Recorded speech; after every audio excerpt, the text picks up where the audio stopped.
«Papá, deja de tirar mi dinero en esta basura», gritó Ricardo, arrojando el antiguo bono de papel a la papelera justo en medio del restaurante de 5 estrellas lleno de gente.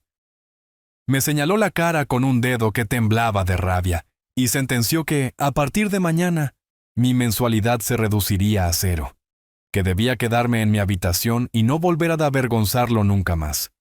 Miré a mi hijo, luego a mi nuera, Valeria, que sonreía con superioridad detrás de su copa de vino. Y no dije una sola palabra. Simplemente me di la vuelta y me marché.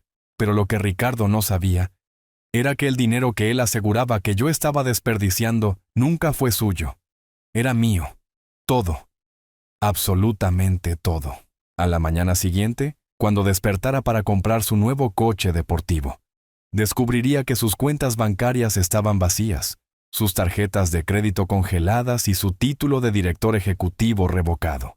Y en cuanto a mí, yo ya me habría ido, dejando atrás nada más que ese bono arrugado de $50. Soy don Héctor Guerra, y así es como le enseñé a mi hijo ingrato la lección más dura de su vida. Los candelabros de cristal del restaurante El Esmeralda arrojaban una luz dorada sobre las mesas, pero se sentía como un reflector de interrogatorio en aquel lugar, el más costoso de la gran ciudad, donde un vaso de agua costaba más que un almuerzo típico. Estábamos allí para celebrar que mi nieto Santi cumplía 10 años, y la sala estaba llena de la élite. Socios comerciales de mi hijo Ricardo, amigos de la alta sociedad de mi nuera Valeria y hombres de traje que medían su valor por el tamaño de sus relojes. Yo estaba sentado en el borde de la mesa, tratando de hacerme pequeño con mi traje viejo, cuya tela gastada en los codos contrastaba fuertemente con la seda italiana que vestía Ricardo. Él se sentaba a la cabecera, riendo ruidosamente de un chiste hecho por un gerente de fondos de inversión, sirviendo champán costoso como si fuera agua del grifo. «Abuelo», susurró Santi tirando de mi manga, con sus ojos grandes y redondos, la única cosa inocente en esa habitación, preguntándome si lo había traído. Sonreí, sintiendo las arrugas familiares alrededor de mis ojos, y metí la mano en el bolsillo interior de mi chaqueta. Mi mano temblaba un poco, no por la edad, sino por una mezcla de anticipación y ansiedad, y saqué un pequeño sobre beige. No parecía gran cosa, pero dentro había un bono del tesoro de $50 que compré el día que Santi nació, hace 10 años, siguiendo una tradición que mi propio padre había iniciado. No se trataba del dinero, se trataba de la paciencia, de ver crecer algo lentamente con el tiempo. Se trataba del valor. «Feliz cumpleaños, mijo», le dije suavemente entregándole el sobre, diciéndole que esto era para su futuro. Santi extendió la mano con una sonrisa genuina, iluminando su rostro. Pero antes de que sus dedos pudieran tocar el papel, una mano lo arrebató. Era Ricardo, quien sostuvo el sobre en alto como si fuera un pañuelo sucio. Lo rasgó y sacó el bono, soltando una risa corta y cruel. $50. Anunció lo suficientemente alto para que toda la mesa lo oyera, haciendo que la conversación a nuestro alrededor muriera. «¿Papá? ¿Hablas en serio?» «Estamos en el Esmeralda. La propina para el ballet es más de $50», se burló Ricardo. Mantuve la voz baja, tratando de salvar la poca dignidad que me quedaba, explicándole que es un bono, que madura y que le enseña el valor del ahorro. «¿Valor?», se burló Ricardo, arrugando el bono en su puño y diciéndome que mirara a mi alrededor, que esa cena costaba $10,000 y que eso era valor, mientras que darle ese trozo de papel no era un regalo, sino un insulto de un viejo tacaño que todavía cree que vive en 1970.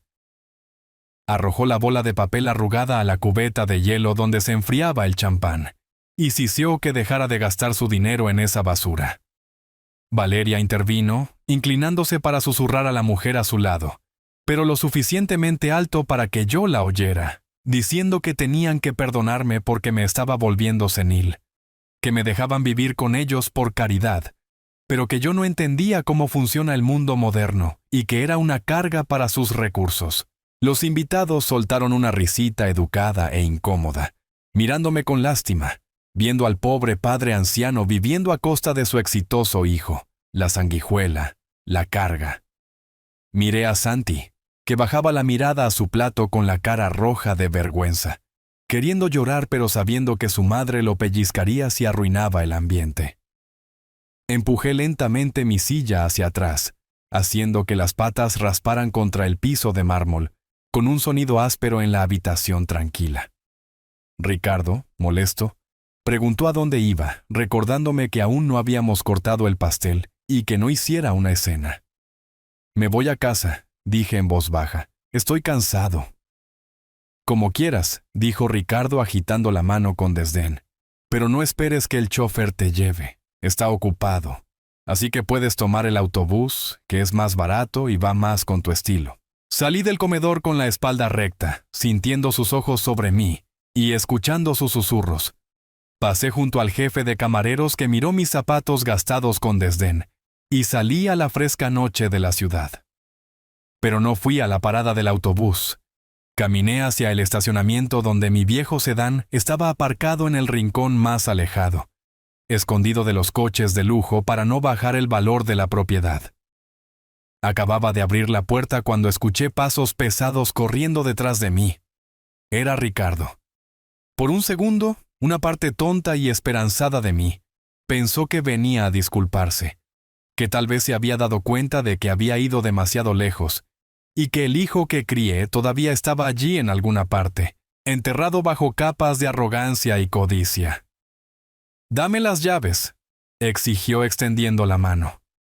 Confundido, le pregunté qué quería. «Las llaves del coche, papá, dámelas», insistió. «Ricardo, este es mi coche. Lo compré hace 15 años», le recordé. Ricardo se acercó, intimidante, preguntando quién pagaba la gasolina, el seguro y las reparaciones, afirmando que él lo hacía, que todo lo que yo tenía era gracias a él, que vivía en su casa, comía su comida y conducía un coche que él mantenía. Me dijo que esa noche lo había avergonzado, que lo hice parecer tacaño frente a los inversores, y me arrebató las llaves de la mano. «Estás castigado», dijo, y no estaba bromeando. «A partir de mañana te quedas en la casa, no sales de la propiedad, y esa mensualidad de $400 se cancela. No necesitas dinero porque tienes todo lo que necesitas allí. Y si vas a actuar como un niño, te trataré como a uno». Lo miré al hombre parado frente a mí en su traje de $5,000, y recordé el día en que nació.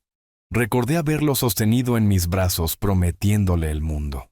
Recordé hace 5 años, cuando lo senté en mi oficina, la oficina de Empresas Guerra, la compañía que construí desde un solo camión hasta convertirla en un imperio de transporte. Recordé firmar los papeles, entregarle el título de director ejecutivo, y recordé la única condición que había puesto. «Cuida la empresa, Ricardo, y cuídame a mí. Estoy cansado, quiero descansar. Trátame con respeto y todo lo que construí será tuyo». Él lo había prometido, había llorado, me había abrazado, y ahora, 5 años después, estaba parado en un estacionamiento quitándome las llaves del coche, porque le di a su hijo un bono de $50. «Estás cometiendo un error, Ricardo», dije con voz firme. «El único error que cometí fue no ponerte en un asilo antes», escupió él. «Y ahora camina. Es un largo viaje a casa. Tal vez te dé tiempo para pensar en lo afortunado que eres de que te soporte». Se dio la vuelta y caminó de regreso hacia el cálido resplandor del restaurante, haciendo girar mis llaves en su dedo. Me quedé allí en la oscuridad, con el viento mordiendo mi piel. Era una caminata de 8 kilómetros hasta la mansión, pero no sentí el frío ni la fatiga. Sentí una extraña sensación de claridad, como si una niebla se hubiera levantado. Durante 5 años le había puesto excusas. Me dije que era el estrés del trabajo, la influencia de Valeria, que maduraría. Pero esa noche, la negación murió. Empecé a caminar, no como un anciano, sino con el ritmo de un hombre que había negociado con líderes sindicales en los muelles, con el paso de un hombre que había enfrentado adquisiciones hostiles. Llegué a la mansión justo después de la medianoche, una extensa propiedad en el barrio exclusivo con césped cuidado, y una puerta de hierro de 4 metros. Ricardo y Valeria vivían en la casa principal con sus 10 habitaciones y pisos con calefacción, mientras que yo vivía en el cuarto de servicio, un pequeño apartamento convertido en el sótano cerca de la sala de calderas. Valeria lo había sugerido diciendo que sería más fácil para mí no subir escaleras, pero yo sabía la verdad. Me querían lo suficientemente cerca para usarme como niñera o saco de boxeo, pero lo suficientemente lejos para no tener que verme. Entré en mi habitación que olía a hormigón húmedo, con muebles viejos desechados de cuando redecoraron la casa principal. Me senté en el borde de la cama individual. No encendí la luz porque no la necesitaba. Me agaché, me quité el zapato izquierdo, saqué la plantilla y debajo, pegada firmemente al talón, había una pequeña tarjeta de memoria negra. La despegué. Este era mi seguro. La palanca que había rezado para nunca tener que tirar. Cuando entregué la compañía a Ricardo, hice que mi abogado, el doctor Salgado, redactara un acuerdo de fideicomiso muy específico, un fideicomiso en vida revocable. Ricardo pensaba que era dueño de las acciones, de la casa, de las cuentas, pero solo era el beneficiario. Yo era el fideicomitente y había retenido el poder de revocar todo en cualquier momento por cualquier motivo.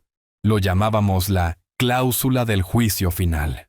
Caminé hacia el pequeño escritorio polvoriento en la esquina y saqué una vieja computadora portátil que Ricardo pensaba que estaba rota, pero no lo estaba. Era una terminal segura vinculada por satélite que eludía completamente la red de la casa.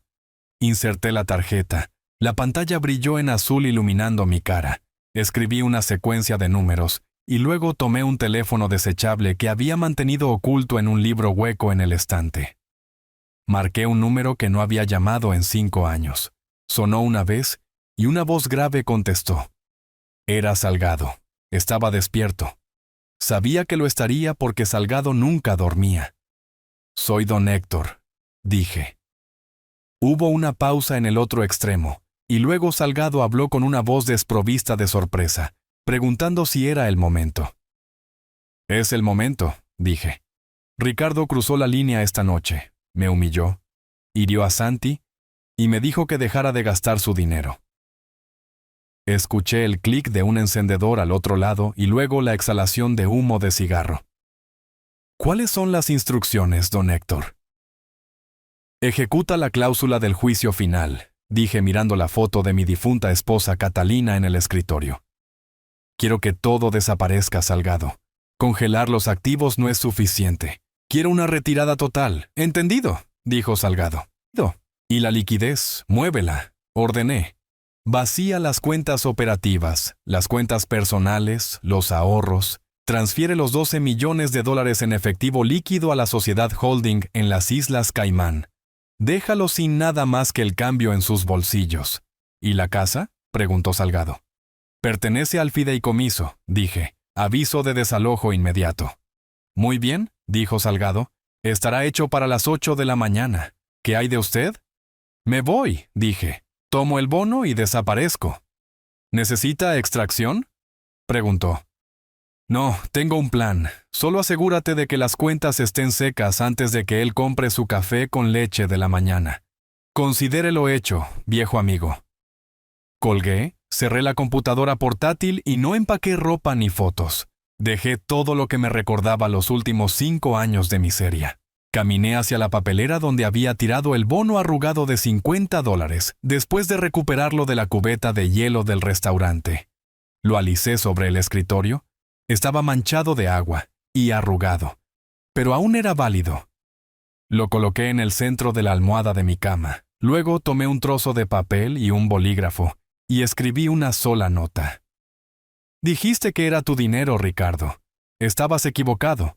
Nunca fue tu dinero. Era mío, y ahora lo estoy recuperando». Dejé la nota junto al bono. Salí por la puerta del sótano hacia la noche. Pasé por el garaje donde dormía la colección de coches de lujo de Ricardo. Pasé por la piscina donde Valeria celebraba sus lujosas fiestas. Salí por la puerta y no miré atrás. Para cuando el sol saliera sobre la ciudad, Mi hijo despertaría siendo un hombre pobre, y yo sería un fantasma. El juego apenas había comenzado. El sol de la mañana golpeó las ventanas del dormitorio principal a las 7 en punto. Yo ya estaba a kilómetros de distancia viendo despertar a la ciudad desde el taburete de una cafetería. Pero en mi mente podía ver exactamente lo que estaba sucediendo en la mansión. Ricardo amaba su rutina matutina. Se despertaba, se estiraba en sus sábanas de algodón egipcio y tocaba el timbre para pedir café. Usualmente, yo era quien lo traía, quien molía los granos y espumaba la leche justo como a él le gustaba. Pero esta mañana el timbre sonaría y habría silencio. Lo imaginé esperando, tocando de nuevo, molestándose, tirando las cobijas y bajando furioso a la cocina, esperando encontrarme allí para gritarme por ser lento, pero la cocina estaría oscura y la máquina de café fría. Probablemente maldeciría. Agarraría su teléfono para llamar a la oficina y exigir que su asistente enviara un coche, porque había tomado mis llaves, y no quería conducir él mismo. Fue entonces cuando caería la primera ficha de dominó. En la sede central de Empresas Guerra, la sala de servidores principal zumbaba. A las 8:01 de la mañana se ejecutó un script de comando. Fue un tsunami digital. Ricardo estaba de pie en su cocina, con su bata de seda, tocando su teléfono. Abrió su aplicación bancaria. El reconocimiento facial lo identificó. La pequeña rueda de carga giró, y luego aparecieron los números. Cuenta corriente 0. Cuenta de ahorro 0. Portafolio de inversiones bloqueado. Acceso denegado. Contacte al administrador. Imaginé la sangre drenándose de su rostro, pensando que era un fallo, un error bancario, deslizando hacia abajo para actualizar. 0. Intentaría con su aplicación de tarjeta de crédito, la tarjeta negra con límite ilimitado que Valeria usaba para comprar bolsos que costaban más que coches. Estado. Cancelado por el fideicomitente. Tomé un sorbo de mi café negro de la cafetería. Sabía mejor que cualquier cosa que hubiera bebido en años. Sabía a libertad. De vuelta en la mansión, Valeria estaría en la ducha. Le gustaban hirviendo. Pero los servicios públicos de la propiedad no estaban a nombre de Ricardo. Estaban a nombre del fideicomiso. Y Salgado era eficiente. Imaginé la presión del agua muriendo. Las luces parpadeando y apagándose. Los pisos con calefacción enfriándose. Valeria gritando, «Ricardo, ¿qué está pasando?» Ricardo corriendo escaleras arriba, con el pánico subiendo por su garganta, gritando, «Amor, la aplicación del banco no funciona y se fue la luz». Valeria chillaría envuelta en una toalla empapada. «Llama a la compañía eléctrica, llama a tu padre, dile que arregle el fusible». Ahí es cuando recordarían. Correrían al sótano. Patearían la puerta de mi habitación listos para gritar y culpar, y encontrarían el silencio. Verían la cama vacía, verían el bono arrugado de $50 en la almohada, y leerían la nota. Nunca fue tu dinero. Miré mi reloj. Eran las 8:30. Justo ahora, Ricardo estaría tratando de llamar a Salgado, exigiendo respuestas, amenazando con demandar. Y Salgado estaría sentado en su silla de cuero, explicando con calma que, bajo la sección 14, párrafo B, del fideicomiso de la familia Guerra, el fideicomitente se reservaba el derecho de remover a cualquier beneficiario que mostrara mala conducta grave o torpeza moral. Y humillar públicamente al fundador en una fiesta de cumpleaños contaba como mala conducta grave. Pagué mi café con efectivo y le di a la camarera una propina de $20. «Quédese con el cambio», le dije. Ella me miró sorprendida y me agradeció deseándome un buen día. «Lo tendré», dije poniéndome de pie y colocándome mi abrigo. «Voy a tener el mejor día de mi vida». Salí de la cafetería y llamé a un taxi. «Al aeropuerto», dije. El conductor preguntó a dónde volaba y le respondí que no volaba a ninguna parte comercial, que iba a encontrarme con un amigo en el hangar privado, porque mientras Ricardo y Valeria corrían por su mansión oscura y fría tratando de averiguar cómo comprar comida con $0, yo tenía una reunión a la que asistir. Tenía que prepararme para la siguiente fase. Quitarles el dinero era solo el comienzo. Ahora tenía que verlos caer, y quería un asiento en primera fila. Llegué al aeródromo privado en las afueras de la ciudad. El guardia en la puerta me reconoció de inmediato, saludando y diciendo: «Señor Guerra, ha pasado mucho tiempo». «Ha pasado demasiado tiempo, Miguel», respondí. Él abrió la puerta y el taxi me llevó al hangar 4. Dentro, sentado sobre el piso de concreto pulido, estaba mi jet privado. Ricardo había querido venderlo diciendo que era demasiado viejo y que necesitábamos el modelo más nuevo. Pero yo le había dicho que no, que era un activo de la empresa, aunque legalmente me pertenecía a mí personalmente. Salgado estaba esperando junto a las escaleras del avión, impecable en su traje gris carbón, sosteniendo una tableta. «Está hecho», dijo Salgado mientras me acercaba. «¿Borrado total?», pregunté. «Completo», asintió Salgado. «Sus cuentas personales están drenadas. Las cuentas de la empresa están bloqueadas. No puede comprar ni un chicle. Y el aviso de desalojo está siendo entregado por el alguacil mientras hablamos». «Bien», dije. «¿Qué hay del niño?», preguntó Salgado, refiriéndose a Santi. La pregunta me golpeó fuerte. Santi era el único inocente en esta guerra. «Lo vigilamos», dije. «Nos aseguramos de que esté a salvo. Pero necesita ver esto. Necesita ver qué pasa cuando la gente vive sin valores. Es la única forma de salvarlo de convertirse en alguien como su padre». Salgado asintió y confirmó que tenían ojos en la casa con seguridad privada. Subí las escaleras del avión y me volví para mirar el horizonte de la ciudad en la distancia.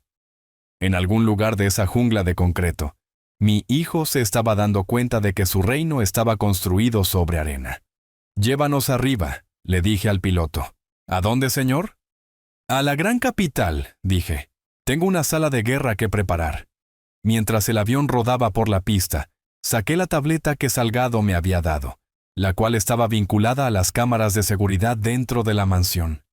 Vi a Ricardo en la sala de estar lanzando un jarrón contra la pared, que se rompió en 1000 pedazos.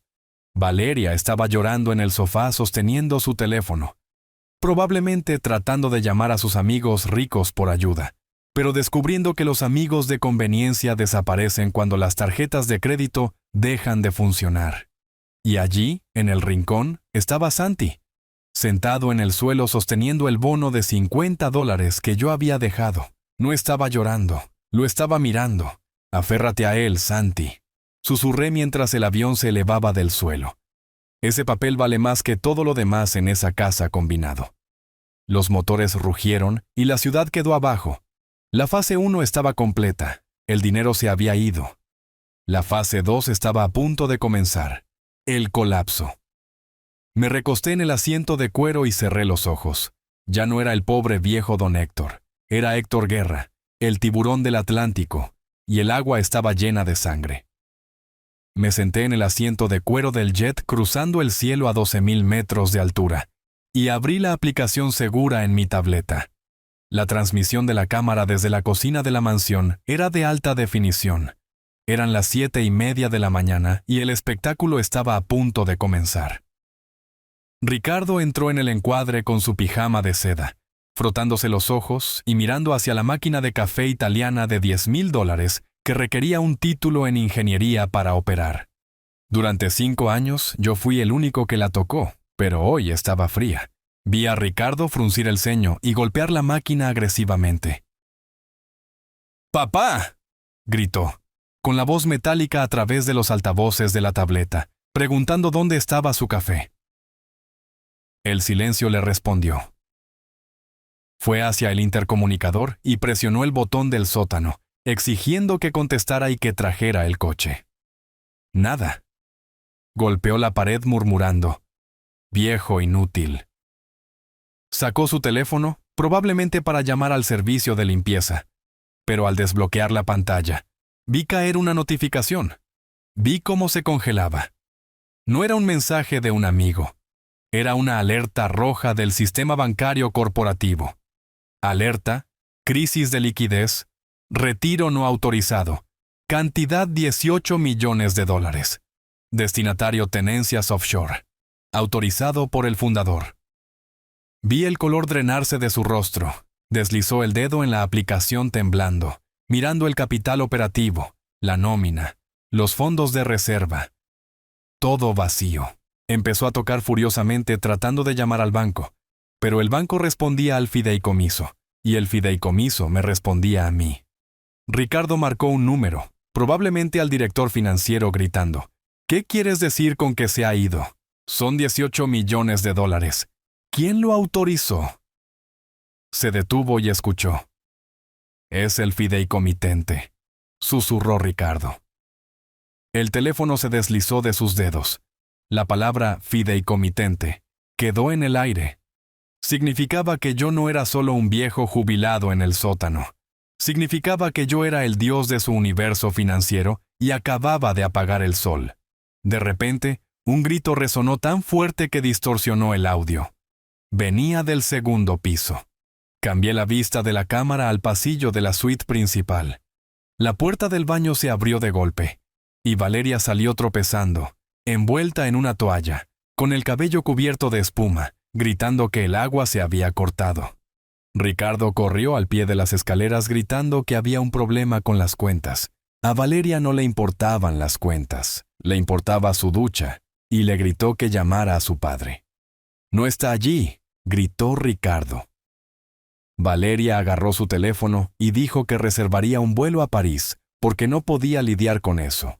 Pero al tocar la pantalla, su rostro pasó de la molestia al horror absoluto. Rechazada, susurró. Ricardo subió las escaleras corriendo y le dijo que probara otra tarjeta. «Lo hice», dijo Valeria, «la platino, la negra, la cuenta conjunta, todo rechazado, reportado como robado». Ricardo llegó a la cima sin aliento. Decía que el titular de la cuenta había reportado la tarjeta como robada. «¿Quién es el titular?», preguntó Valeria aterrorizada. Ricardo se deslizó por la pared hasta sentarse en el suelo y puso la cabeza entre las manos. «¿Mi papá?», dijo. Valeria soltó una risa nerviosa y aguda, burlándose de que el viejo que usaba zapatos baratos hubiera hecho eso. Pero Ricardo la miró y dijo: «Él lo cerró todo, Valeria, la compañía, la casa, las tarjetas, el agua. Todo está a su nombre, siempre estuvo a su nombre. Sin él, no somos nada», susurró Ricardo. De repente, las luces del pasillo parpadearon y la casa se hundió en la oscuridad. El generador de respaldo no se activó porque yo lo había desactivado. Los vi a través del modo infrarrojo de la cámara. 2 siluetas en una mansión de millones de dólares que se había convertido en una tumba. Ricardo se puso de pie diciendo que tenían que encontrarme. Corrieron escaleras abajo y patearon la puerta de mi habitación en el sótano, alumbrando con las linternas de sus teléfonos. Vieron la cama vacía, el armario vacío, y finalmente Ricardo vio el bono arrugado en la almohada. Lo recogió, leyó la nota que decía: «Nunca fue tu dinero». Soltó un rugido de frustración y rompió la nota por la mitad. Valeria susurró que yo me había ido, mirando la habitación por primera vez no como un almacén para un pariente no deseado, sino como el centro de control de su destrucción. Ricardo, paseando como un animal enjaulado, sacó su teléfono y llamó a la firma de seguridad privada diciendo que tenía una persona desaparecida, su padre, que estaba confundido y que era un peligro para sí mismo. Cerré la cubierta de la tableta. Todavía no lo entendía. Todavía pensaba que tenía el control. No tenía idea de que ya no era el director ejecutivo. Solo era un hombre en pijama en una casa que no poseía. Miré por la ventana del avión. Salgado me entregó un vaso de agua y me confirmó que estaban en completa oscuridad. «Bien, que se sienten en ella un rato. El hambre y el frío aclaran la mente», pensé. Pero conocía a Ricardo. No se rendiría tan fácilmente. Atacaría. Trataría de usar la ley, la fuerza e incluso a Santi. Tomé un sorbo de agua. El juego se había trasladado del tablero a la calle. Observé en la pantalla de la tableta cómo la llamada a la seguridad privada terminaba abruptamente. El guardia debió haberle dicho a Ricardo lo que yo instruí: que el señor Héctor Guerra no estaba desaparecido, sino que era un hombre libre que había desalojado las instalaciones voluntariamente. Ricardo arrojó el teléfono al colchón. El silencio en el sótano era pesado. Ricardo buscó desesperadamente en el armario y debajo de la cama, buscando un alijo de efectivo, monedas de oro, algo. Pero yo había sido meticuloso. Valeria, desde la puerta con los labios azules por el frío, dijo que yo había planeado esto durante días. Ricardo caminó hacia el escritorio y allí estaba el bono. Lo recogió, no como basura esta vez, sino delicadamente. $50. Para él era un error de redondeo. Para mí la semilla de un imperio. Valeria entró en la habitación mirando las tuberías expuestas y dijo temblando que lo habíamos puesto en una mazmorra. Ricardo le gritó que se callara, que yo había dicho que me gustaba. Él mintió, dijo Valeria mirando la pequeña cámara en la esquina. Él estaba esperando. Valeria, perdiendo la compostura, gritó que yo era el fideicomitente, que eso significaba que yo era Dios, y que ellos estaban invadiendo su propia casa. Ricardo miró el bono una última vez. Lo dobló cuidadosamente en un pequeño cuadrado y lo guardó en el bolsillo de su pijama. «Vámonos», dijo en voz baja. «¿A dónde?», preguntó Valeria. «A la oficina», dijo Ricardo. «Caminaremos». Salieron de la habitación dejando la puerta oscilando. Cerré la aplicación. Ricardo iba a caminar 8 kilómetros en mocasines italianos hasta la oficina. Llegaría sudoroso y desesperado para encontrar las puertas cerradas. Le pedí a la azafata un café negro y el teléfono para llamar al fiscal de distrito. Vaciar las cuentas era solo la apertura. Ahora era el momento de exponer la podredumbre y mostrar al mundo que el director ejecutivo de Empresas Guerra no solo estaba en bancarrota, sino que era un criminal. Le tomó a Ricardo casi 2 horas llegar a la Torre de Cristal en el distrito financiero. Llegó a las oficinas de Salgado y Asociados, pareciendo un náufrago. La recepcionista, Sara, a quien Ricardo había tratado mal innumerables veces, le dijo alarmada que no podía estar allí sin cita, pero él irrumpió en la oficina de esquina. Salgado lo esperaba calmado detrás de su escritorio de caoba. «¡Arréglalo!», gritó Ricardo. «Las cuentas están congeladas. Mi padre se ha vuelto loco». Salgado lo miró fríamente y le dijo: «Siéntese, señor Guerra». Ricardo escupió que no se sentaría, que él era el director ejecutivo y ordenaba descongelar sus activos. Salgado sacó una hoja de papel y le dijo: «Usted no es el director ejecutivo, Ricardo. No desde esta mañana. Ha sido removido de su cargo por causa justificada». «¿Qué causa?», rió Ricardo histéricamente. «Usted trató las cuentas corporativas como una alcancía personal», dijo Salgado. «Tenemos los registros. Los coches, las vacaciones, las joyas, los sobornos». Ricardo palideció. «Lo que importa es el fideicomiso», continuó Salgado. «Su padre incluyó una cláusula. El fideicomitente puede revocar todos los privilegios si el beneficiario demuestra ser indigno. Usted perdió ese privilegio anoche cuando tiró un bono de $50 a la basura». Ricardo, temblando, amenazó con demandar.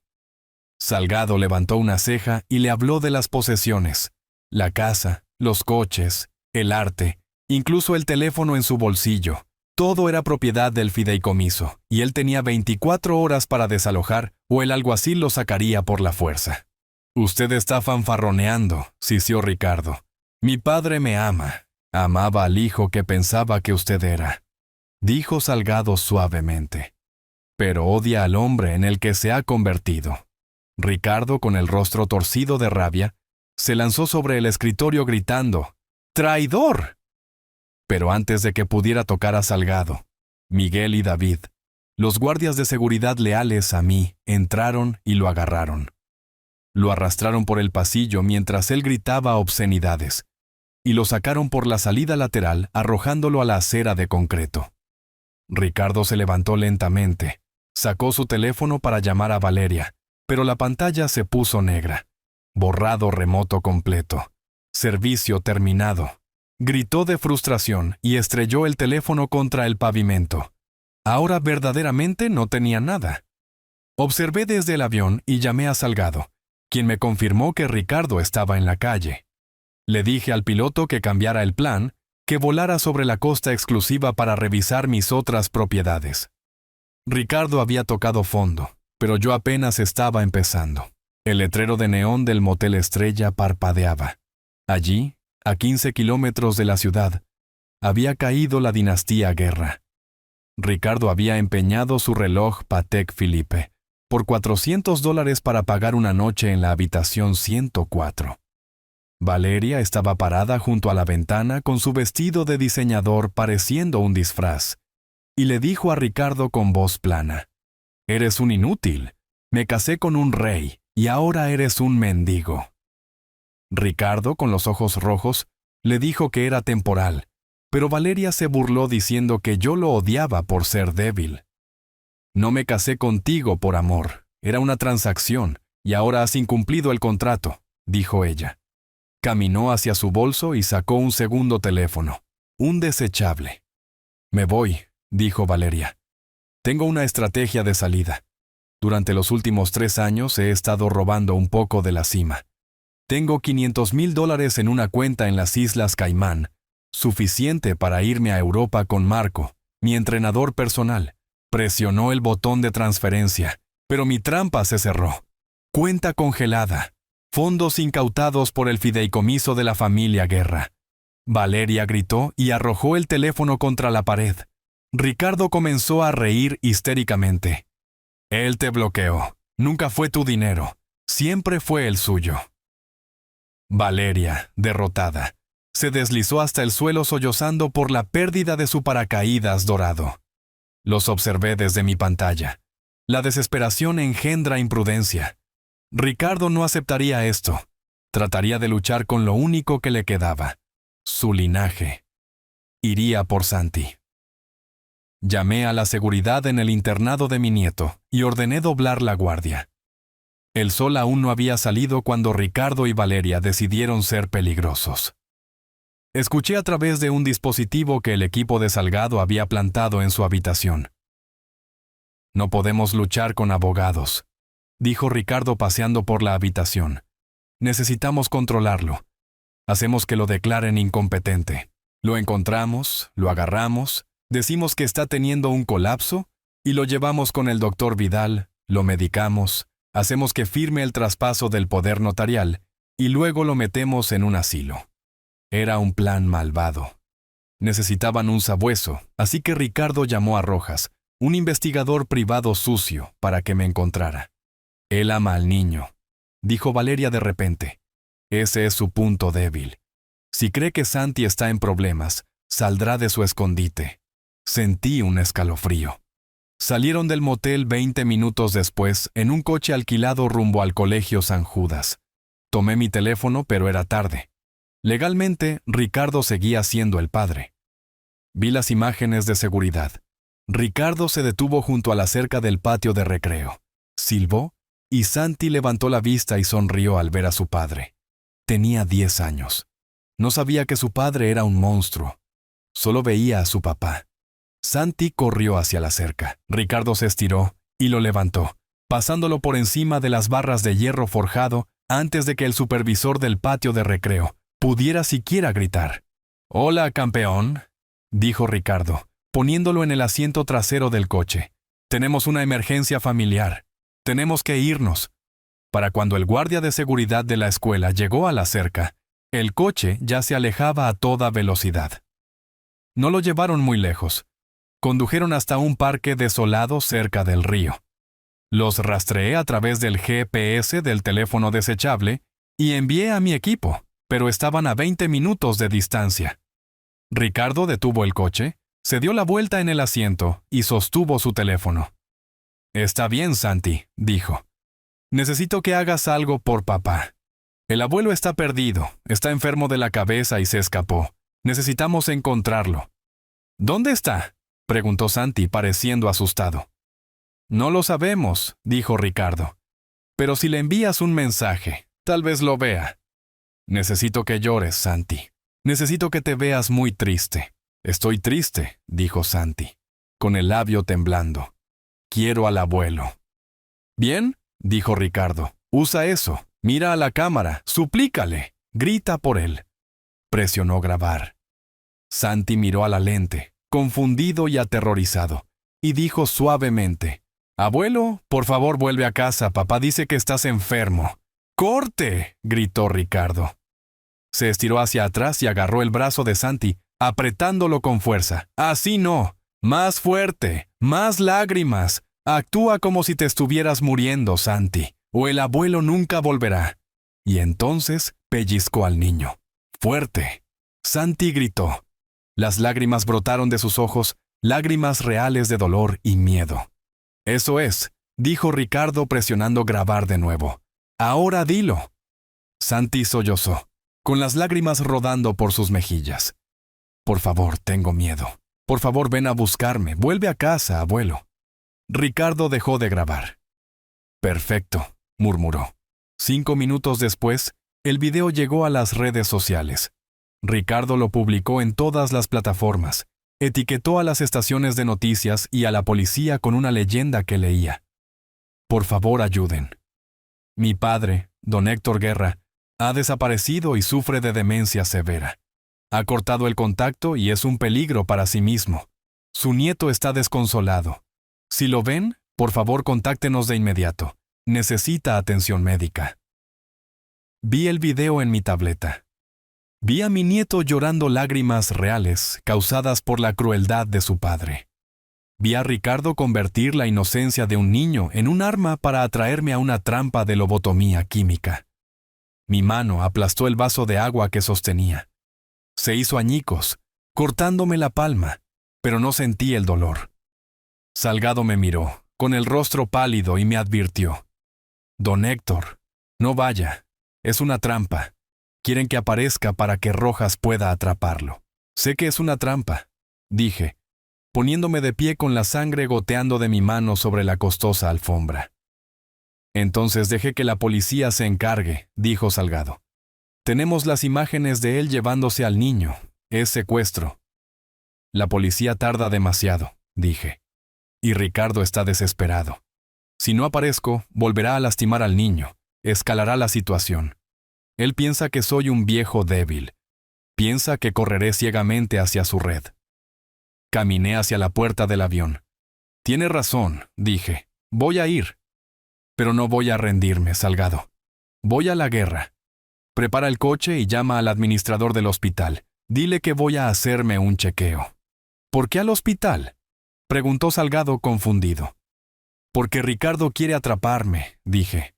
«Voy a darle un objetivo. Voy a dejar que piense que ha ganado. Voy a dejar que traiga a su médico sucio, sus papeles falsos y sus matones. Y cuando intente poner esa aguja en mi brazo, le voy a mostrar lo que sucede cuando intentas enterrar a un rey». Miré la imagen congelada de Santi llorando en la pantalla. «Cometiste un error, Ricardo», susurré. «Tocaste lo único que estaba prohibido. Ahora no hay piedad. Ahora solo hay el final». La suite del ático del gran hotel de lujo era una fortaleza de soledad suspendida 60 pisos por encima del caos de la ciudad. El aire era fresco y olía a té blanco, un marcado contraste con el olor a moho y tierra húmeda que había llenado mis fosas nasales durante los últimos 5 años en ese sótano.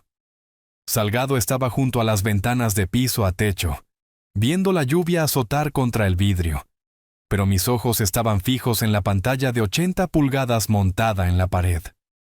El video se reproducía en bucle, estaba en todas partes. Los titulares siempre eran los mismos: «Magnate multimillonario desaparecido.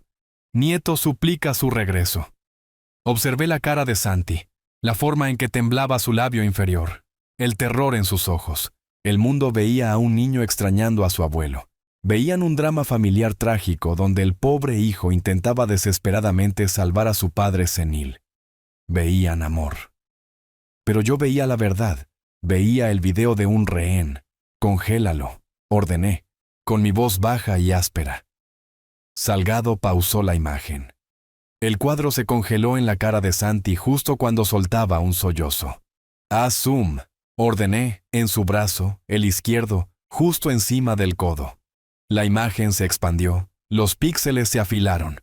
La tecnología era una cosa hermosa y terrible. Podía ocultar pecados, pero también podía exponerlo si sabías dónde mirar. Allí estaba. Era tenue, un moretón de color púrpura rojizo floreciendo en la piel pálida del brazo de mi nieto. Tenía la forma de una luna creciente. Era la marca de una uña clavándose en la carne. Sentí una frialdad de extenderse por mi pecho, que no tenía nada que ver con el aire acondicionado. Comenzó en mi corazón y congeló mis venas hasta que me sentí como una estatua de hielo. Entonces, conocía esa marca. Sabía exactamente cuánta presión se necesitaba para dejar un moretón así en un niño. Eso no es un grito de ayuda, susurró Salgado acercándose a la pantalla, perdiendo finalmente su distanciamiento de abogado. Eso es dolor.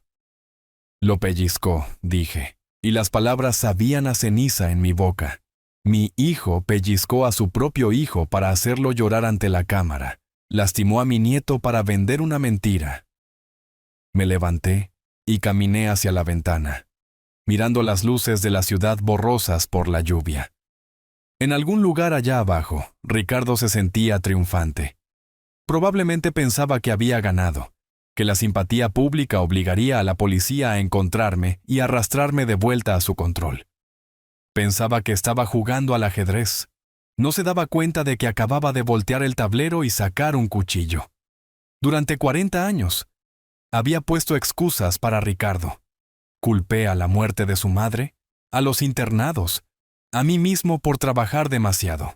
Había tolerado su codicia, su pereza, su arrogancia, incluso su falta de respeto hacia mí porque creía que, en el fondo, debajo de las capas de privilegio, todavía había un ser humano. Pero al mirar ese moretón en el brazo de Santi, me di cuenta de que estaba equivocado. No había un ser humano allí, solo había un depredador. Y no se negocia con depredadores, se les elimina. Salgado, dije sin darme la vuelta, cambia la clasificación del archivo. ¿A qué?, preguntó Salgado. Ya no es un asunto civil, dije. Ya no es una disputa financiera, es criminal. Me volví para mirarlo. La expresión de mi rostro debió ser aterradora porque, por primera vez en 30 años, Salgado dio un paso atrás. Quiero presentar cargos, dije. Secuestro, poner en peligro a un menor, asalto, extorsión, fraude electrónico. Construye un caso de crimen organizado si tienes que hacerlo. Lo quiero enterrado, Salgado. Lo quiero debajo de la cárcel. Salgado asintió lentamente, sacando su teléfono y diciendo que el fiscal de distrito nos debía un favor y que podía conseguir una orden de arresto en 1 hora. No, lo detuve. Todavía no. ¿Por qué no?, preguntó Salgado. Tenemos la evidencia. Porque si enviamos a la policía ahora, Ricardo entrará en pánico, dije. Tiene a Santi. Si ve las luces parpadeantes, podría correr, podría usar al niño como escudo, podría lastimarlo de nuevo. Ricardo es un cobarde, y los cobardes son peligrosos cuando están acorralados. Tenemos que separarlos. Continué paseando por la habitación. Tenemos que alejar a Santi de él antes de que caiga el martillo. ¿Cómo?, preguntó Salgado. Le damos lo que quiere, dije. Me quiere a mí. Quiere al viejo senil. Quiere atraparme en una instalación médica. Caminé de regreso a la pantalla y miré la imagen congelada del moretón una última vez, grabándola en mi memoria. Sería el combustible que quemaría cualquier último rastro de piedad que tuviera por mi hijo. Fíltralo, dije. ¿Filtrar qué?, preguntó Salgado. Filtra mi ubicación, dije. Llama a ese investigador privado sucio que Ricardo contrató, Rojas. Llámalo anónimamente. Dile que viste a don Héctor Guerra registrándose en el Hospital General de la ciudad bajo un nombre falso. Dile que parecía confundido. Dile que estaba preguntando por su hijo. Los ojos de Salgado se abrieron de par en par. Quiere atraerlos al hospital. Es la única manera, dije. Un hospital es un lugar público, tiene seguridad, tiene cámaras y, lo más importante, tiene médicos reales, no los carniceros que Ricardo contrata. Si Ricardo cree que me ha encontrado, traerá a Santi, expliqué. Lo traerá para hacerme sentir culpable. Lo traerá al hospital para interpretar el papel de la familia aliviada. Y en el momento en que entre a ese vestíbulo con el niño, pierde su ventaja. ¿Y entonces? Preguntó Salgado. Y entonces estaré esperando, dije. Fui al dormitorio del ático. Sobre la cama, dispuesto como una armadura, estaba mi mejor traje. Un traje de lana gris carbón de 3 piezas, hecho a medida con corte europeo. Una camisa blanca impecable con puños franceses y una corbata de seda en carmesí profundo. Me quité la ropa de segunda mano que había estado usando y la tiré a la basura. Pertenecía al viejo del sótano, y ese hombre estaba muerto. Me vestí lenta y metódicamente. Abroché los gemelos de platino, até la corbata con un nudo Windsor perfecto, y me puse el reloj Patek Philippe, que había mantenido oculto en una caja de seguridad durante 5 años. Me miré en el espejo. Héctor Guerra me devolvió la mirada. El tiburón, el constructor, el destructor. Caminé de regreso a la sala de estar. Salgado estaba al teléfono y colgó cuando me vio. «El cebo ha sido tomado», dijo Salgado. Rojas llamó a Ricardo. «Están dejando el motel ahora. Se dirigen al Hospital General y tienen un médico con ellos, un tal doctor Vidal». Vidal, me burlé. Ese hombre es un carnicero. Ricardo trae a un carnicero para verificar mi cordura. La ironía es rica.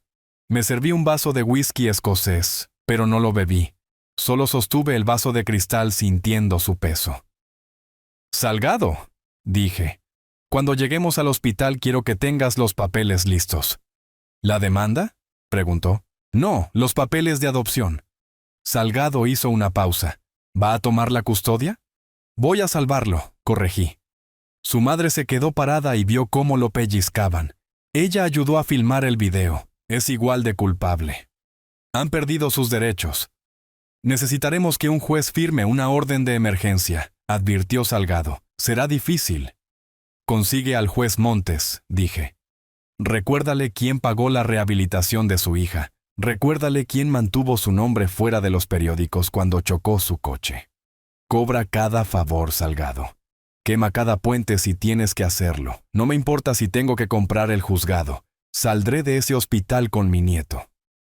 «Entendido», dijo Salgado, escribiendo furiosamente en su tableta.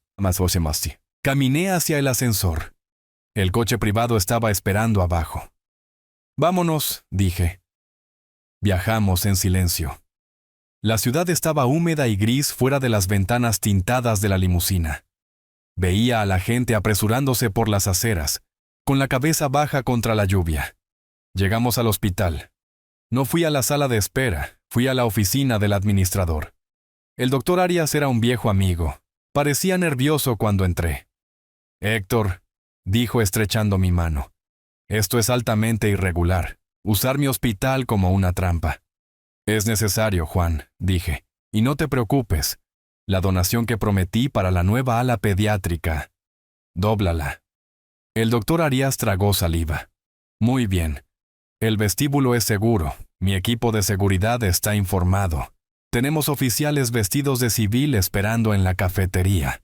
«Bien», dije. Me senté en la silla de cuero detrás del escritorio y observé los monitores que mostraban la entrada principal. Pasaron 10 minutos. 20. Y entonces, un coche de alquiler maltratado se detuvo en la acera. Ricardo salió. Parecía maníaco, con los ojos salvajes y movimientos espasmódicos, usando el mismo traje arruinado del día anterior. Valeria salió del lado del pasajero arrastrando a Santi por la mano. Santi se veía pequeño, derrotado, aferrando un coche de juguete como un talismán. Y detrás de ellos, un hombre con un traje barato llevando un maletín médico. El doctor Vidal. Caminaron a través de las puertas corredizas de vidrio. Ricardo escaneó el vestíbulo, desesperado, como un hombre a segundos de ahogarse.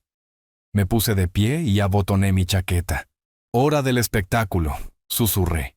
Salí de la oficina y bajé por el pasillo hacia el vestíbulo. Salgado caminaba a mi lado. Vi a Ricardo localizarme. Su rostro se iluminó, no con alivio, sino con un triunfo retorcido. Me señaló. «¡Ahí está!», gritó. «¡Papá! ¡Papá, espera!». Empezó a correr hacia mí, arrastrando a Santi, con Valeria siguiéndolo. sus tacones resonando en el linóleo. Me detuve en el centro del vestíbulo. Me paré erguido. No parecía confundido, no parecía frágil. Parecía el hombre dueño del edificio. Ricardo disminuyó la velocidad al acercarse. Vio el traje, vio el reloj, vio la forma en que estaba parado. La confusión parpadeó en sus ojos. ¿Papá? Jadeó. Gracias a Dios, estábamos tan preocupados. Te perdiste, estás enfermo. Hizo una señal al doctor Vidal. Doctor, este es él, está teniendo un episodio. Necesita sedarlo antes de que se lastime. El doctor Vidal dio un paso adelante, metiendo la mano en su maletín. Señor Guerra, dijo con voz aceitosa, estoy aquí para ayudar. Solo relájese, tengo algo que lo calmará. Sacó una jeringa. No me moví. Miré a Ricardo, miré la jeringa y luego miré a Santi. Santi me miró. Abuelo, susurró. Ven aquí, Santi, dije. Mi voz era tranquila, autoritaria, y resonó en todo el vestíbulo. Santi trató de alejarse de su padre. ¡No! Ricardo apretó su agarre en el hombro del niño. Quédate aquí, Santi, el abuelo está enfermo. Suéltalo, Ricardo, dije. ¿O qué? Se burló Ricardo. ¿Cortarás mi mensualidad de nuevo? No tienes nada, papá, eres un viejo senil, y yo soy tu tutor legal. Doctor, dele la inyección. El doctor Vidal destapó la aguja. Ese fue el error. Asentí hacia un lado. Desde la entrada de la cafetería, 4 oficiales de policía uniformados salieron. Desde la tienda de regalos, aparecieron 2 más. «Suelte la aguja, doctor Vidal», gritó un sargento con la mano en su funda. Vidal se congeló y dejó caer la jeringa que resonó en el suelo. Ricardo giró sobre sus talones. «¿Qué es esto? ¿Qué está pasando?» Di un paso adelante, cerrando la distancia entre nosotros. «Lo que está pasando, Ricardo, es que entraste en la habitación equivocada». Lo miré a los ojos. «Lo tocaste», dije, con mi voz baja y peligrosa. «Pusiste tus manos sobre él para lastimarlo». Señalé el moretón en el brazo de Santi. Eso marca el fin de mi piedad. «Oficiales», dije volviéndome hacia la policía, «llévenselo». Ricardo trató de retroceder, pero chocó con Valeria, que ya estaba temblando. «No pueden arrestarme», gritó Ricardo. «Es mi padre. Esto es un asunto familiar.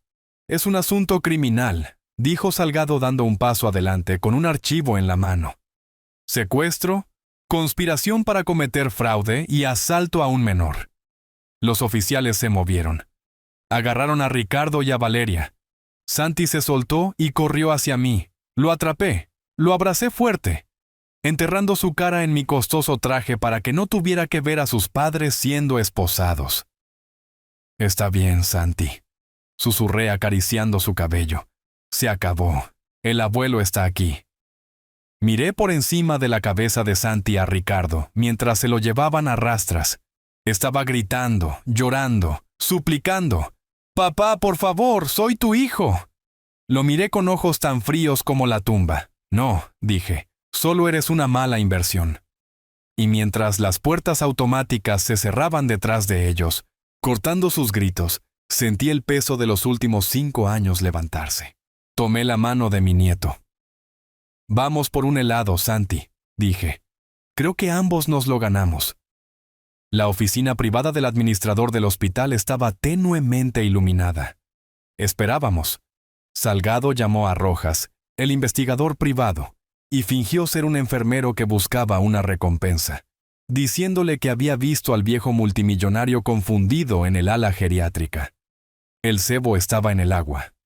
Imaginé a Ricardo en el motel, recibiendo la llamada, pensando que había ganado, que podía revertir el desalojo y desbloquear las cuentas con solo una aguja y una firma. Era patético. También era peligroso. El doctor Arias entró nervioso, preguntando si estaba seguro de la confrontación. Le aseguré que no habría violencia, solo justicia. 20 minutos después, llegó el coche. Ricardo, Valeria y el doctor Vidal marcharon hacia la entrada.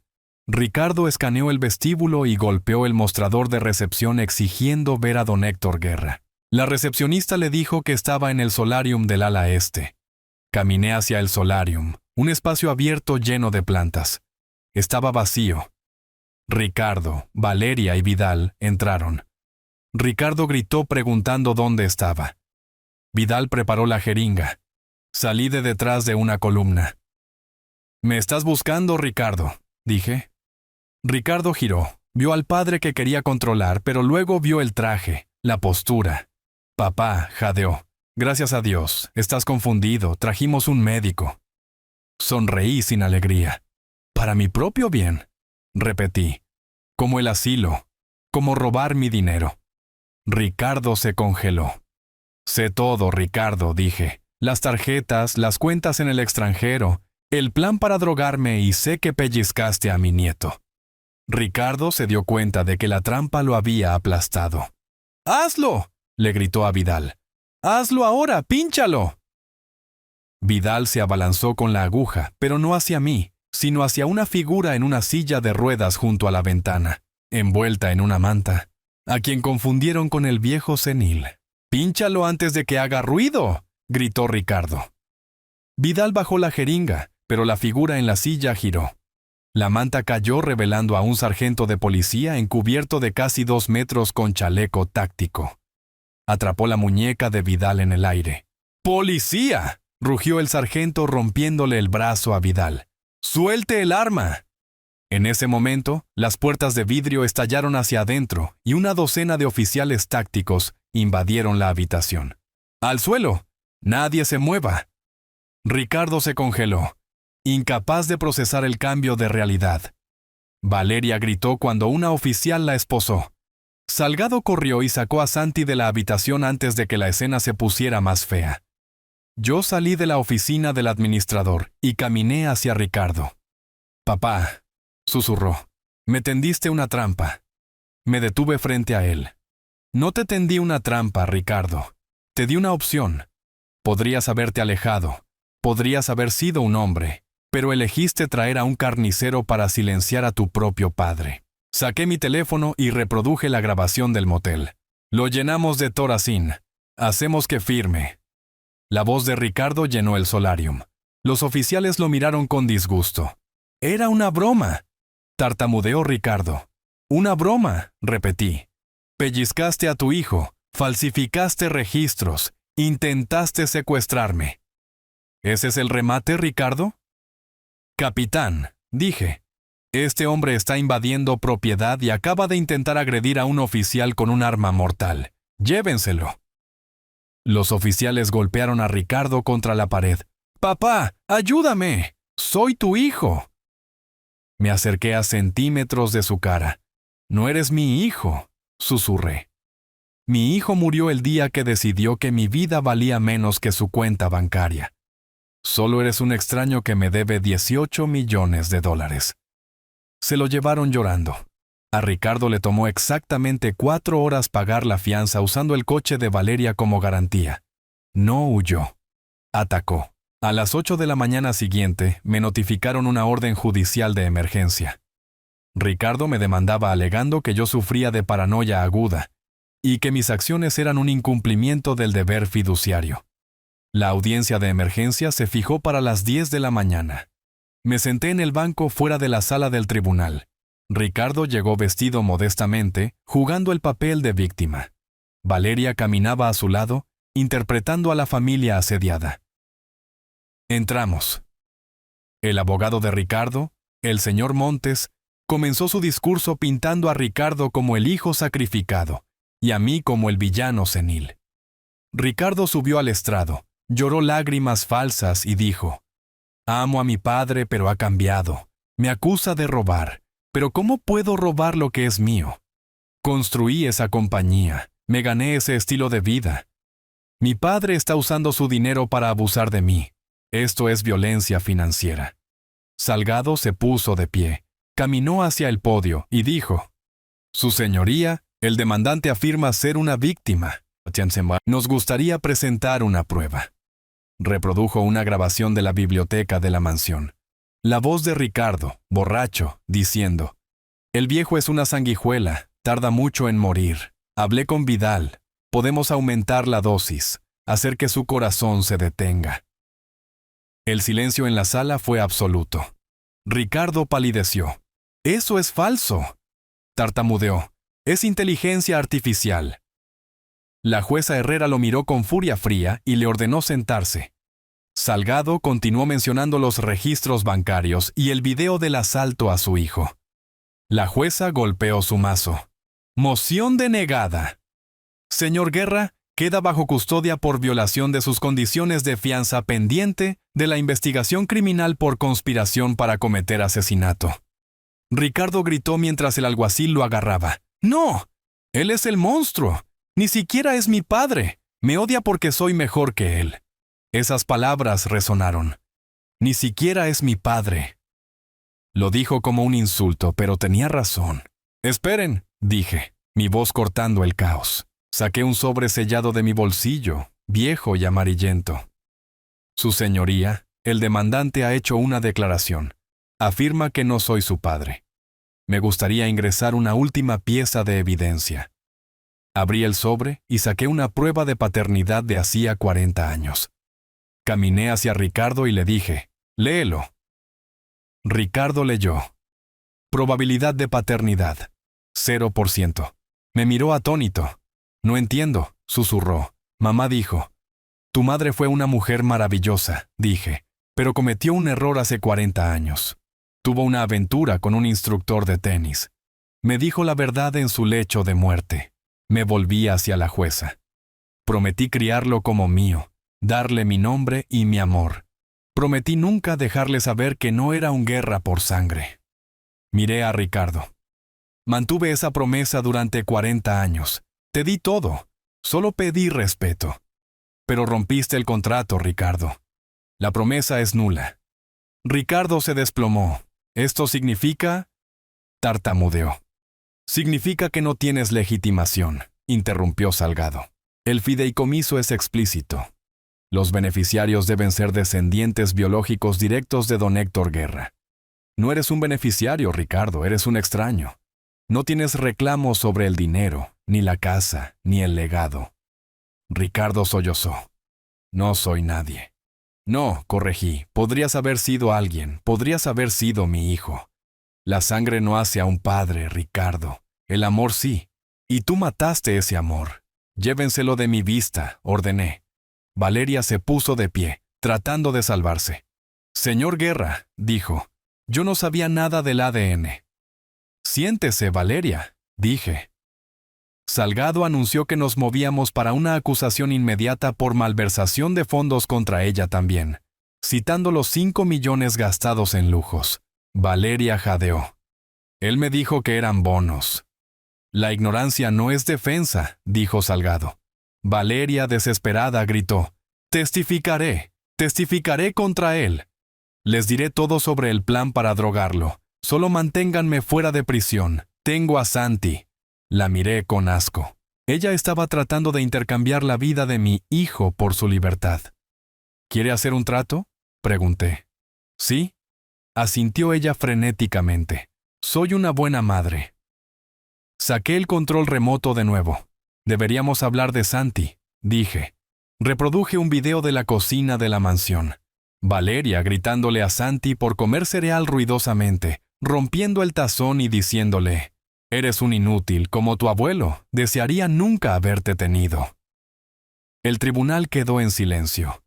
La jueza Herrera parecía enferma. «Usted le dijo a un niño de 10 años que deseaba que nunca hubiera nacido», dije temblando de rabia. «Solicito la custodia total e inmediata de Samuel Guerra». «Moción concedida», dictaminó la jueza golpeando su mazo con fuerza. «La madre queda bajo custodia sin fianza». «¡No!», gritó Valeria mientras la esposaban. «Es mi hijo, es mi nieto», dije, «y nunca volverás a lastimarlo». Salí al pasillo. Santi estaba sentado en un banco. «Abuelo», dijo. Me arrodillé y abrí mis brazos. Él corrió hacia mí. «¿Van a volver?», preguntó. «No, Santi», susurré. «No van a volver, estás a salvo ahora». «¿A dónde vamos?», preguntó. «Vamos a ver un barco», dije. «Un barco muy grande». Saqué el bono de $50. ahora enmarcado en oro, y se lo di. «Esto es tuyo», dije. «¿Vale $50, abuelo?» Sonreí. «Vale todo, Santi, porque me costó una fortuna salvarlo». Y nos enseñó la lección más importante, que el valor no está en el número en el papel, sino en cómo lo ganas y cómo lo conservas. 2 días después estábamos en la cubierta de El Libertad, mi nuevo yate anclado en una isla privada en el trópico. Santi pescaba, riendo. Recibí un mensaje de Salgado. Sentencia fijada para el próximo mes. Ambos enfrentan 15 años mínimo. Ricardo pide una reunión. Escribí una respuesta. Solicitud denegada. Guardé el teléfono y vi a Santi liberar un pez. A lo largo de mi vida, creí que construir un imperio era mi mayor logro. Estaba equivocado. La riqueza no es más que una lupa. Revela quién eres realmente. Aprendí que la sangre no define la lealtad, y el ADN no garantiza el amor. El verdadero legado está escrito en la seguridad y felicidad de la próxima generación. A veces, lo más difícil que debe hacer un padre es dejar ir al hijo que ha perdido el camino para salvar al niño que todavía tiene una oportunidad. Si crees que la familia se define por el amor y el respeto, en lugar de solo por la sangre, dale al botón de me gusta y suscríbete al canal. Y dime en los comentarios, ¿alguna vez has tenido que tomar una decisión difícil para cortar a un familiar tóxico y proteger tu paz? Leo cada historia.